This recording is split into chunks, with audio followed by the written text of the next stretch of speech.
정치권의 생생한 목소리를 듣는 1번지 현장, 오늘은 더불어민주당 최인호 의원을 스튜디오에 모셨습니다. 안녕하세요. 안녕하십니까?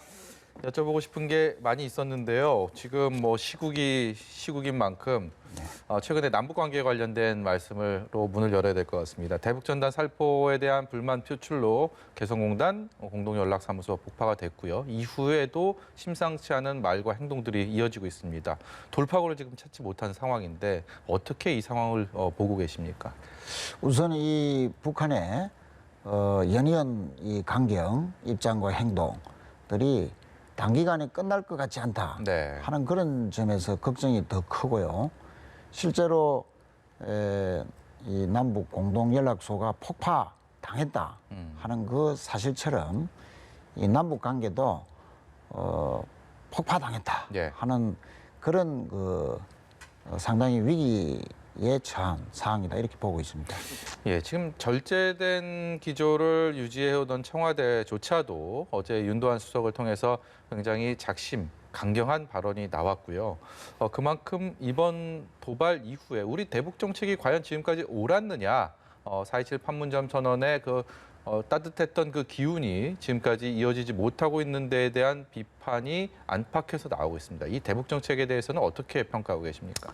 우선 북한의 도를 넘는 그 행위에 대한 청와대와 국방부의 입장, 특히 어제 이제 청와대 윤도한 소통수석의 강한 입장들은 저는 시적절하고 옳은 것이었다 이렇게 판단을 합니다.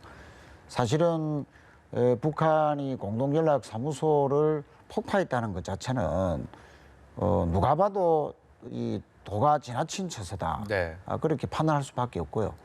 이러한 그 도를 넘는 행위에 대해서는 단호한 입장들은 앞으로도 계속 있어야 된다 이렇게 생각을 합니다.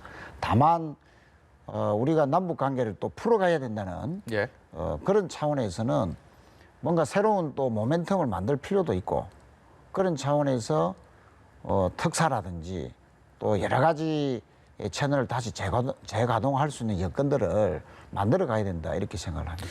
김현철 통일부 장관이 어제 책임론을 내세우면서 스스로 사의 표명을 했습니다. 만약에 경질이 된다면 통일부의 수장 자리가 공백 상태인 상황에서 지금 이 시국을 계속 이어가야 될 텐데 국회가 또 원구성 협상 문제로 지금 공전 상태이기 때문에 당분간의 통일부는 수장 없는 상태로 갈 가능성도 높아지고 있습니다. 현재 하마평에도 여러 사람들이 오르고 있는데 지금의 이 상황들은 어떻게 굉장히 좀 위험스러운 그런 시선으로 봐야 되지 않을까라는 생각도 드는데 어떻게 보십니까?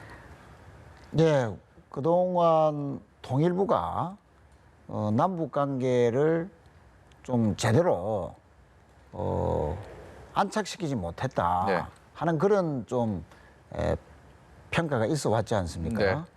그래서 이제 공동연락사무소 폭파까지 있어온 이런 사태를 놓고 통일부 장관으로서 책임감을 상당히 느꼈을 것이다 이렇게 판단을 하고요.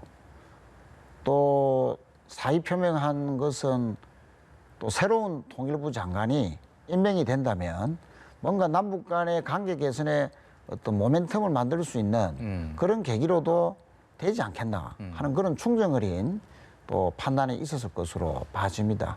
어쨌든 대통령께서 남북관계 개선이라는 국익을 놓고 좋은 판단을 하시리라 그래 봅니다. 한반도 보험을 꿈꾸게 했던 4.27 판문점 선언, 비준 문제가 정치권에 이번 사태 이전에도 좀 있었고 실제로 이번 사태가 벌어진 이후에도 논란이 되고 있습니다. 그리고 지금의 한반도 남북 관계는 2년 전이 아니라 20년 전 6.15 공동선언 이전으로 돌아갔다라는 그런 굉장히 우려스럽고 또 통탄스러운 얘기들도 있습니다. 이 상황은 어떻게 보고 계십니까? 예, 2년 전에 그 남북 정상간의 판문점 선언 이 내용은 김대중 노무현 대통령의 정상끼리의 합의를 좀 더 진전된 구체적인 합의들이 많았습니다. 그 합의들을 국회에서 비준한다든지 이 우리 남한 내에서 뭔가 국민적인 합의를 제대로 만들어가는 부분에서 실질적인 진전이 없었던 것은 사실이죠. 네. 그러나 지금 도가 지나친 북한의 이러한 그 강경한 어떻게 보면 도발적인 이런 행위가 있는 가운데에 국회 비준을 서두르는 것이 과연 옳은 것이냐 예. 하는 그런 국민들의 지적도 있을 수 있습니다. 네. 그래서 어쨌든 지금 남북 간의 이 경색이 장기화되는 것을 좀 막고 뭔가 다시 관계 개선의 모멘텀을 만들면서 국민들의 합의 또 국회의 비준 이런 것을 추진하는 것이 맞다. 저는 그렇게 생각을 합니다. 지금까지는 북한이 말을 행동으로 계속 옮겨왔습니다. 개성 남북 공동연락사무소도 그렇고요. 그다음에 북한군을 계속 재배치하고 있는 부분들도 우려스러운 부분인데 그렇다면 이 북한의 강경 대남 행동들이 어디까지 이어질지, 대남 도발이 어떤 식으로 전개될지 우리로서는 미리 좀 대응하고 대비해야 되는 상황일 텐데 의원께서는 어디까지 이어질 거라고 우려하고 또 평가하고 계십니까? 그 어디까지 북한의 도발 강경 행동들이 이어질 것인지 예측하기 힘들다는 것이 사실은 그렇죠. 더 우려되는 예. 사항이죠. 네. 그래서 저희들은 이 상황 관리를 잘 해나가야 되기 때문에 이동훈 본부장도 지금 미국에 가서 예. 비건 수석과 지금 대화를 나누고 있지 않습니까? 네. 어쨌든 북한의 이런 강경한 입장들을 미국과 공조 속에서 네. 어떻게 잘 풀어낼 것인가 하는 문제도 중요하고요. 또 이 판문점 선언에 보면은 자주적 입장에서 풀어가야 된다는 또 그 합의가 있습니다. 예. 그런 면에서 또 북한과의 관계 개선을 또 우리가 또 어떻게 독자적으로 해낼 것인지 이 양자를 잘 조화롭게 네. 하면서 풀어가야 된다. 큰 원칙은 그렇다고 봅니다. 뭐 큰 원칙은 계속해서 말씀해 주고 계시는데 그만큼 얽힌 실타래 풀기가 현재로서는 쉽지 않은 것은 뭐 그건 실제로 누구- 이제 예. 이 특사 제안조차도 공개적으로 밝히는 네. 어떻게 보면 외교적인 패턴에서 보면 참 보기 드문 비상식적인 그렇죠. 런 예. 공개를 했거든요. 네. 그런 만큼 지금 어려운 상황입니다.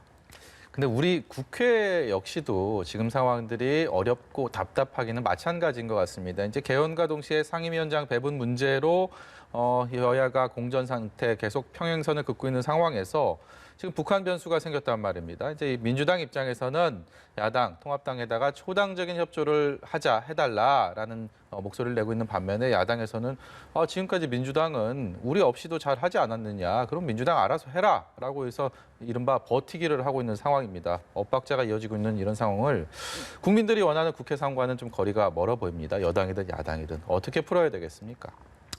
21대 국회에 거는 국민들의 기대는 상당히 높고요. 또 한마디로 표현하면 일하는 국회가 돼야 된다. 이런 바람들이 절대 다수라고 봅니다. 예. 또 그런 차원에서 이번 총선의 결과 또 저희 여당에게 압도적인 의석을 또 주셨고요. 네. 그런 차원에서 일하는 국회를 우리 여당이 어떻게 책임지고 열어갈 것이냐. 그런 차원에서 지금 현재 시점에서 일하는 국회의 그 내용은 코로나 위기 극복 또 남북 간의 위기 극복 이 두 가지지 않습니까? 예. 그럼 이 두 가지 위기가 겹쳤는데 일하는 국회를 하려면 원 구성을 빨리 해야 되고 또 상임위를 가동해야 되고 그래서 정부와 또 협의해서 빨리 풀어가야 되는데 네. 야당이 법사위원장 문제 때문에 계속 개원 협상을 지연시키고 합의 안 해주고 합의한 것도 번복하고 네. 이런 20대 국회의 잘못된 모습을 답습하는 거 아니냐 우려가 큽니다. 그래서 우선 6개 상임위원장을 선출했지 않습니까? 그러나 11대 7이라는 상임위원장의 배분 그 합의는 저는 여전히 유효하다 이렇게 보기 때문에 예. 하루라도 빨리 여야 원내대표들께서 만나서 네.